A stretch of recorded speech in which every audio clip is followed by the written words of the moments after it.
রাজ F লাভার, যাকে এতদিন ধরে হচ্ছে কি তোমরা দেখে এসছো আমার ফেসবুকে কমেন্টের মধ্যে, যে বিভিন্নভাবে আমাকে থ্রেট করেছিল, বিভিন্নভাবে আমাকে অশ্লীল ভাষায় গালাগালি দিয়েছিল। তো ফাইনালি সে আজকের অ্যারেস্ট হয়েছে। তো সেইটা শুনে ভীষণ খুশি হয়েছি আমি। এটা সমাজের জন্য ভীষণ প্রয়োজন ছিল, যে অন্যায় করলে কেউ পার পায় না কখনো। আর মেয়েদেরকে এত কমজোরি ভাবার কোনো প্রয়োজন নেই, মেয়েরাও পারে, মেয়েরাও লড়তে পারে, সমাজের মেয়ে ছেলের কোনো পার্থক্য হয় না। এই যে অন্যায়টা করেছে, এই অন্যায়ের প্রতিবাদটা করে আজকের আমি প্রতিবাদটা করেছিলাম, সেটা সাকসেস হয়েছি তোমাদের ভালোবাসার জন্য, তোমাদের সাপোর্টের জন্য, পুলিশ প্রশাসনের জন্য, প্রত্যেকটা মানুষের জন্য যারা আমাকে এতটা সাপোর্ট করেছো, সকলকে থ্যাংক ইউ সো মাচ।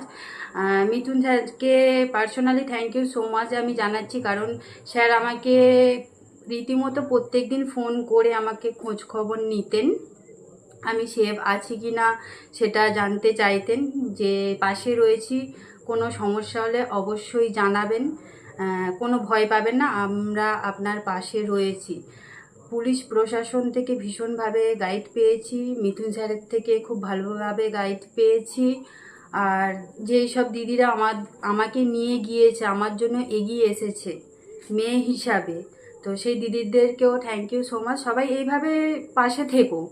আজকের আমার সাথে অন্যায় হয়েছে, আগামী দিনে অন্য কোনো মেয়ের সাথে যদি অন্যায় হয়ে থাকে, তাহলে সেটার প্রতিবাদ করার জন্য আমার সাথে যে আপনারা এগিয়ে এসেছেন, তাদের সাথেও এইভাবে এগিয়ে আসবেন। তাহলে এই যে অন্যায় যারা অন্যায় করছে, তারা এইভাবে যেন শাস্তিটা পায়। প্রত্যেকটা মেয়েকে যখন এইভাবে হ্যারাস করা হবে, এইভাবে অন্যায় হবে তার সাথে, আপনারা আমার সাথে যেইভাবে এগিয়ে এসেছেন, আমার পাশে যেইভাবে এগিয়ে এসেছেন, প্রত্যেকটা মেয়ের সাথে থাকবেন, এটা আপনাদের কাছে অনুরোধ রইল, সবার সাথে থাকবেন, পাশে।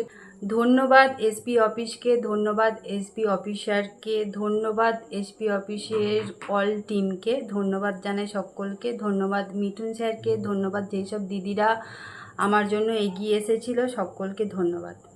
পদক্ষেপ হওয়ার কথা সেগুলো আমরা we have taken that duly. ওই মহিলার সঙ্গে আমাদের তরফে যোগাযোগ করা হয়, কমপ্লেনের বেসিসে আমরা কেস রেজিস্টার করি, ওনাকে এবং ওনার পরিবারকে আমরা আশ্বস্ত করি।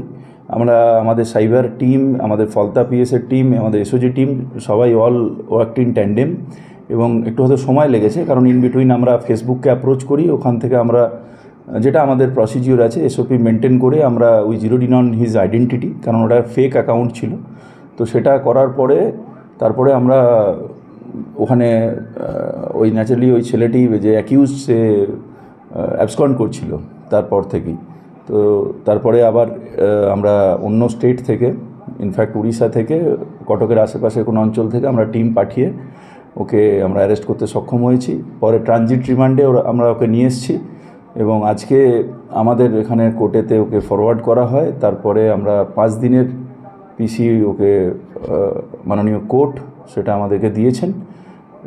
এই পিরিয়ডে আমরা ডেফিনেটলি ওই গ্যাজেটটাকে সিজ করব, এবং যেগুলো আমাদের ইনভেস্টিগেশনের যেগুলো স্টেপস আছে সেগুলোকে আমরা করব।